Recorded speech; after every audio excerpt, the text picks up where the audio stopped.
راديو الجيل الذهبي.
بحب الفن، بحب يسمع، بحب الفنان وفي إخلاص بالمحبة.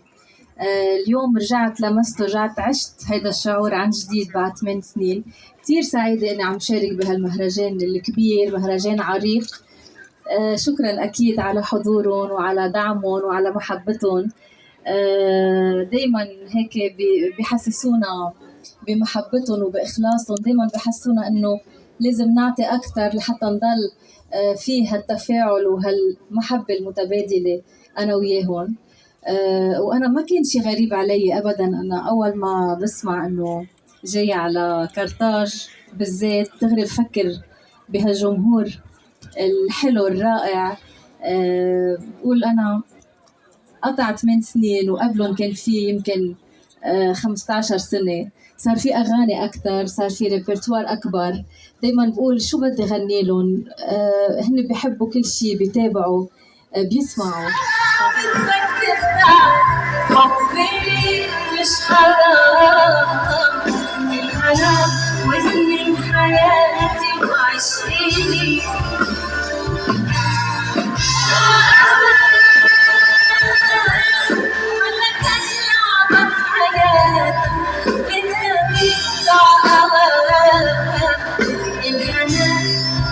قلبي وأملي فيه.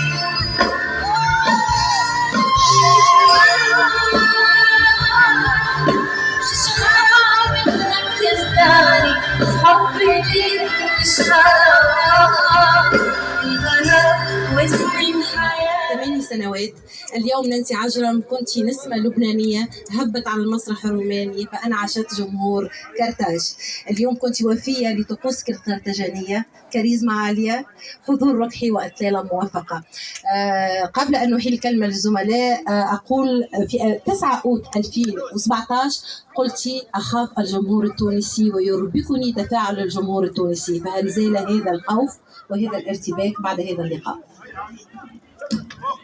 خليني أول شيء أقول إنه أنا كتير سعيدة بوجودي بمهرجان كرتاج بعد 8 سنين. رجعت تذكرت دهب مشغول، خفت الدهب من لمعتك يخسر،